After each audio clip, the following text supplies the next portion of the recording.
Tonight I want to talk about my government's commitment to reset our relationship with the Aboriginal community.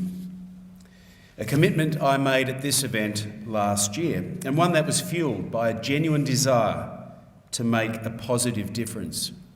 A positive difference that respects a remarkable 40,000 years of continuous Aboriginal heritage, and one that points to a brighter future for Aboriginal Tasmanians. I embraced this challenge on taking responsibility as my government's Minister for Aboriginal Affairs. It has given this important portfolio priority in my government, and also the chance for me, as leader of a new government, to look for new opportunities and new approaches, new ways to advance reconciliation, new ways to advance recognition, new ways to reduce the gap in health and education outcomes for Tasmanian Aboriginals. For this to occur, to give it our best chance, we had to reset the government's relationship with the Tasmanian Aboriginal people. So I committed to an extensive consultation with Tasmanian Aboriginals and indeed the broader Tasmanian community. I did so with no preconceived ideas or expectations. It was critical to look to the past, to understand what we've done well, what we've done not so well, and of course how we might do better into the future. I needed to gain a greater understanding of our Tasmanian Aboriginal community, to hear first-hand stories from them of their past, what it means to be a Tasmanian Aboriginal today, and importantly, their hopes and aspirations for the future. During this conversation, there was one very distinct and constant issue, that of Aboriginal identity and eligibility. It was without doubt the most frequently raised issue. It was impossible, and it would be wrong for us to ignore it. The question of Aboriginal identity and eligibility are incredibly complex. They are sensitive matters, they are contentious, and they are divisive. Who defines an Aboriginal? Who is an Aboriginal? Who should be the arbiter of these decisions? Understandably, the answers are of significant importance to the Aboriginal community, and they should be determined by the Aboriginal people, not by governments. Though these matters are important to governments too. These definitions are the mechanisms for the provision of services that governments provide specifically for Aboriginal people.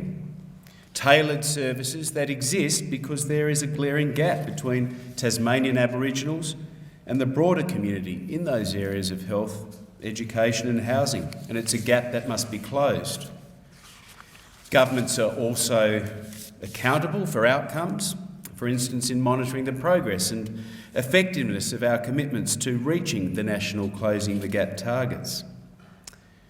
Right now, there are two ways to define and determine who is Aboriginal in Tasmania.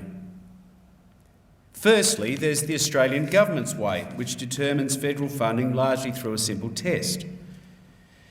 It's important to note that federal government funding far represents the greatest proportion of support received by Tasmanian Aboriginals. In fact, the federal government contributes almost $500 million in funding to Aboriginal Tasmanians, compared to about $8 million from the state government.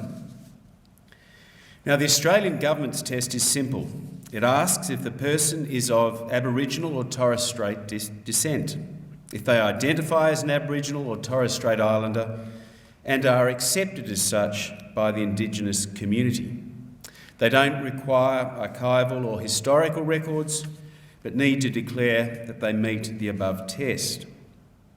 The second way here in Tasmania is through the Tasmanian Government's eligibility policy, introduced by a former government in 2006. This determines a person's eligibility to access Aboriginal or Torres Strait specific services and cultural activities managed by the Tasmanian Government. Now, while this policy was written with good intent to focus programs and services to better assist the Aboriginal community and establish consistency across agencies, That was its intent. It has not succeeded. The process under this policy relies on a complex and cumbersome system of using archival evidence to prove lineage. It requires an applicant to produce evidence, like a family tree, for example, before they can be considered eligible. And this is something that many Tasmanian Aboriginals have been unable or unwilling to do. The outcome of this process is that it's proven to be selective, that excludes rather than includes many Aboriginal Tasmanians. It is impossible after our consultation process to reach any other conclusion that the Tasmanian eligibility policy must change. It's standing between Tasmanians gaining recognition for their Indigenous heritage. It's removing choice for some Tasmanians to access services they are entitled to. It's excluding some Tasmanian Aboriginals from taking part in their cultural traditions. It's adding another layer to the haves and the have-nots in a community that is too often marginalised. It has to change. So today I'm announcing that the Tasmanian Government is proposing to change the approach to one that is consistent with the Commonwealth's process to determine eligibility for Aboriginality. Practically, this means the abolition of the current policy and either replacing it with a new policy that closely reflects the intent of the Commonwealth's application, or to have no blanket policy at all, and either replace it with a new policy that closely reflects the intent of the Commonwealth's application, as is the case in most other states, where they simply apply a Commonwealth test. Now, I was told throughout my consultations that for many this change will bring long overdue recognition from the place they call home. Tasmanian Aboriginals will finally be given a choice to access that support and engage in cultural activities they've been locked out from. It's a course of action we must take if we are to genuinely advance our relationship with the Aboriginal community. And while tackling the issue of eligibility is critically important to advance reconciliation, it's not the only thing we should do.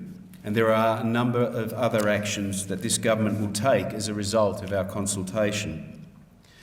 First, it's clear that there are missing chapters from Tasmania's story. I believe that every Tasmanian student should learn about Tasmania's Aboriginal history and culture. This means celebrating and embracing the history, the good and the bad, because it's part of who we are. In partnership with the Aboriginal community, we will introduce a focus on Tasmanian Aboriginals into the history and culture component of the Australian curriculum taught in all our schools. This will ensure that this vital chapter in our history has a place on the bookshelf in every classroom, and generations to come have a greater understanding of our history. Secondly, this year I will introduce into our Parliament legislation to amend our Constitution Act so that it recognises Tasmanian Aboriginal people. Third, we acknowledge that connection to country, to land and sea, is the most fundamental pillar of our Aboriginal identity. To continue and to protect this, the government will progress more opportunities for joint land management with the Aboriginal people, and particularly in the Tasmanian Wilderness World Heritage Area. We have a great opportunity to create together a new and contemporary way for connecting to country while also building economic and job opportunities for Aboriginal people. For example, through a federal program, Working for Country, which supports jobs like Indigenous rangers and, of course, also in Indigenous tourism opportunities. And finally, one of our greatest priorities for this government is stepping up our efforts to close the gap of disadvantage between Aboriginal Tasmanians and the wider community. It is utterly unacceptable that today an Aboriginal will live about a decade less than every other Tasmanian. We can't stand for the fact that Aboriginal and Torres Strait Islander women are 34 times more likely to be hospitalised as a result of family violence, or that Aboriginal children are more likely to be more vulnerable to be more absent from school, to be in and out of home care, or to be more involved with the youth justice system than their non-Aboriginal counterparts. These issues are, of course, deeply complex. They're intergenerational issues that will take decades to unravel. The journey we commenced certainly hasn't ended. Through the consultation process, we've opened our minds, and today we are opening the doors for opportunity. And into the future, we will continue to have what is a challenging conversation.